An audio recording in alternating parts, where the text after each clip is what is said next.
I was around 14 or 15 when this happened, and was a female for anyone who wants to know. There was a park where I used to go whenever I had a row with my parents, which was often. This meant that I could turn up there in the middle of the day or the middle of the night. There was no real pattern to it, and nothing weird ever happened before the night. I tended to sit on a bench, which was right at the back of the park by a wooded area, as I didn't want anyone to see me crying. Of course, I realize now how stupid this was, but I was young and really unhappy. It must have been about half nine at this point, and it just started to get dark, and it was summer. This guy came and sat next to me, which might not have been that weird normally, but he came from the woods rather than the park. The odd thing I noticed was that he was wearing a t-shirt, shorts, and black gloves. He might have been around 40, or maybe a bit younger, but I have always been rubbish at reading ages, so not sure. He was about 6'5" and quite stocky, bit fat. He asked me what's wrong, which embarrassed me, and I can't remember what I said in response, but it was probably fairly hostile. He then commented that I was really tall. I was 6'2", and then kind of laughed really creepily and said something like, "I'm bigger though." I always tend to listen to my instincts, and he was reading about a 7 on the freakometer, so I decided to leave. As I went to stand up, he reached out as though to grab my arm or something. He smiled again, but it was one of those that don't reach your eyes, so you just look creepy. He asked me to sit back down and tell him what was wrong, but I just said that my dad was waiting for me and I had to go. He then said that my dad wasn't waiting for me and that he'd seen me walk to the park from the main road by myself and that liars get punished. I just turned and ran. In those days I was pretty quick, but instead of running in a straight line, I weaved through the playground equipment, figuring it would be harder for a bigger guy to get through tight spaces. I got to the other side of the park and turned around to see if he was nearby, but he was standing by the slide just watching me. There was another guy standing at the edge of the wooden bit. He would basically have been right behind me when I was sitting on the bench. Neither one of them attempted to chase me, and I ran out of the path that led to the main road. There was a van parked in the car park, but at that point I didn't connect it with them. When I got out to the main road, it was fairly busy for that time of night, and I stopped running. I decided to go home, but about halfway there, I saw the van from the car park on the road behind me. It never attempted to overtake anyone, just continued on the same route as me. I turned off down a road that was near my street, but not actually it, and after a couple of minutes, the van turned down it as well and parked at the top of the road. No one got out, but I think there were 2 people inside. I was afraid to go home then, as I thought they'd know where I live, and my parents often let me on my own, as they were neglectful douchebags.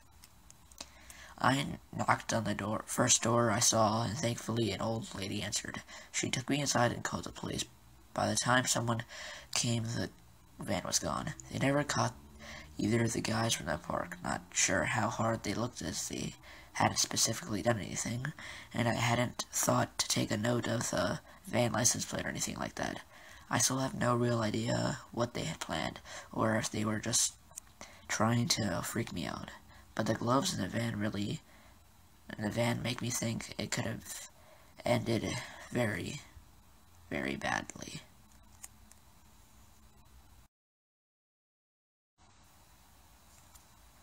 This happened a little while ago. I was 19 years old, living in New York alone with a small dog. I had already lived there a year and was fairly used to the strange people of the city. I never felt uncomfortable, really, especially when I was out with my dog. I was attending college classes, so my schedule was basically the same every day.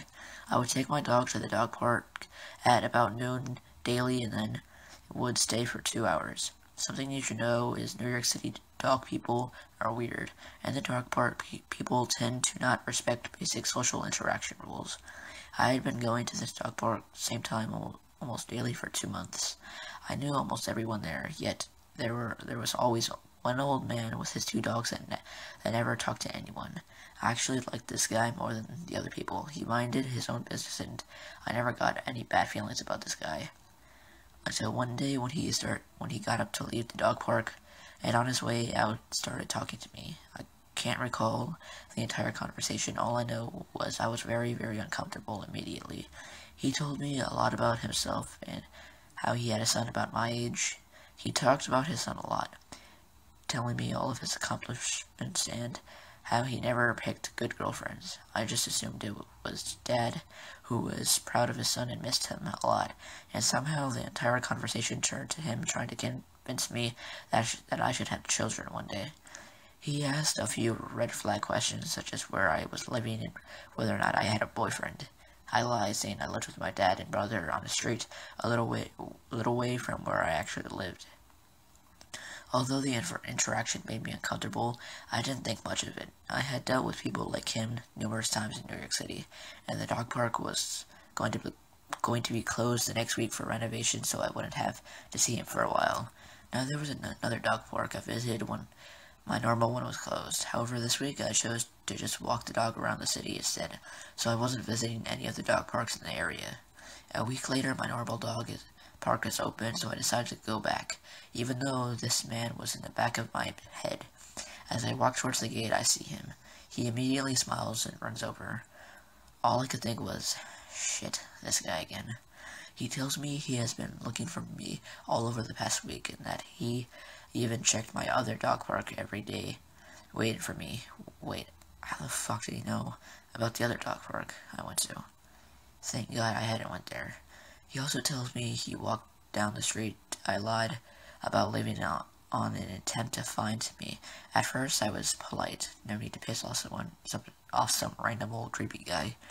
He then goes on to say that he has a gift for me and pulls a CD out of his coat. He tells me this is his most cherished CD, and goes into detail describing it as very erotic and passionate music. Okay. Then I'm told that I have to listen to it in a dark room with my eyes closed and let the music change me.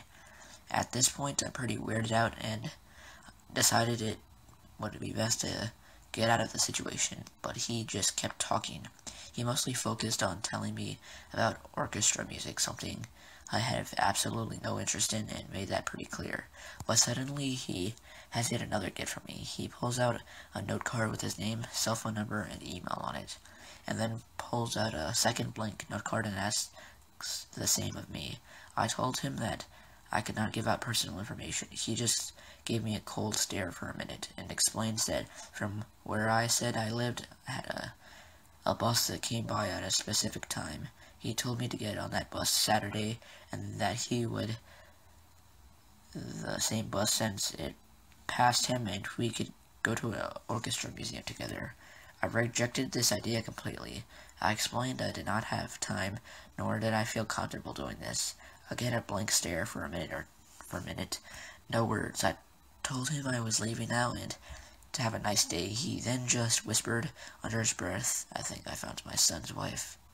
What the fuck? I stared at him and just asked what he meant. He just smiled and told me to have a nice day and that he'd see me tomorrow with another CD. I listened to the CD. It's 6 hours of strange orchestra music. I saw the CD, and I have never been back to the dog park since. So, old man at the dog park, let's not meet. And the same goes to your son.